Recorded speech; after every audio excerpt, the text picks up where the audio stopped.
this rash. It's all in the bottom of the creek bed. The name is Leslie Run Creek, and it is a scenic playground popular with townspeople in East Palestine. Many residents fear chemicals have contaminated the groundwater, and they're performing their own tests. If you scrape the creek bed, it's like chemical is coming out of the ground. Republican Senator J.D. Vance tested the creek bed with a stick. But watch this. Just see that chemical pop out of the creek. This is disgusting. What are those blooms of slime? Are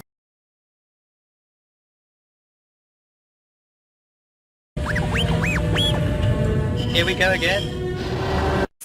And trying to be up to date on all the data that does become available and when it is available. But I will say it is a really scary situation, and we are very concerned as a community. All right, now all the indications are, again, we're getting from local officials and all, and you know far better than I, Misty, is that everything is fine and some of their worst fears are not being realized. As things stand now, would you stay where you are? Would you not move away or even temporarily leave the town until this is all officially resolved? That is a really good question. So we did evacuate for about a week to the Pittsburgh area, and then we came back last weekend because school was going to be in session on Monday, and my son did attend school the entire week. But we love East Palestine. My husband and I moved to East Palestine about 4 years ago now. We lived in a lot of different big cities. He's from East Palestine, and we really chose to move back to this community because we love small town living. We love our church and our library and all of our friends and just the community. It's just such a great place to live, and it's just such a tragedy that this happened. So we do want to support the community in any way that we can, and we would really love to stay here. But I will say, you know, we have had lots of conversations about, you know, if we did have to leave, if there was the data out there that this is really unsafe, we obviously want the best for our family and especially for our children. And 10 seconds later. All right, let's talk about this train disaster in East Palestine, Ohio. It must not go away. I'm glad to hear that former President Trump is going there next week. Good. He's going to shame the politicians, probably on the state and federal level.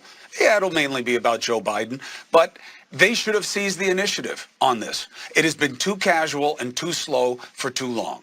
We shouldn't just be hearing that just now a FEMA team is coming on, and there shouldn't be so many people from the left, frankly, saying, well, it's not really a FEMA situation. You know, Governor DeWine really does have to ask for an emergency declaration before they can. Where there's a will, there's a way. He hasn't asked for an emergency declaration. That's on him to explain. But FEMA's on the way, so I guess you can make it happen. The question is, why haven't they? The question is, why is Norfolk Southern, the company that did this, barely visible in this situation? Why aren't there teams on the ground to address people's concerns about their health, do diagnoses, show them data, tell them what you don't know?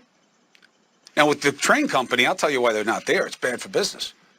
And they've got problems. Norfolk Southern has had an 875% increase in accidents with hazardous chemicals in the past decade.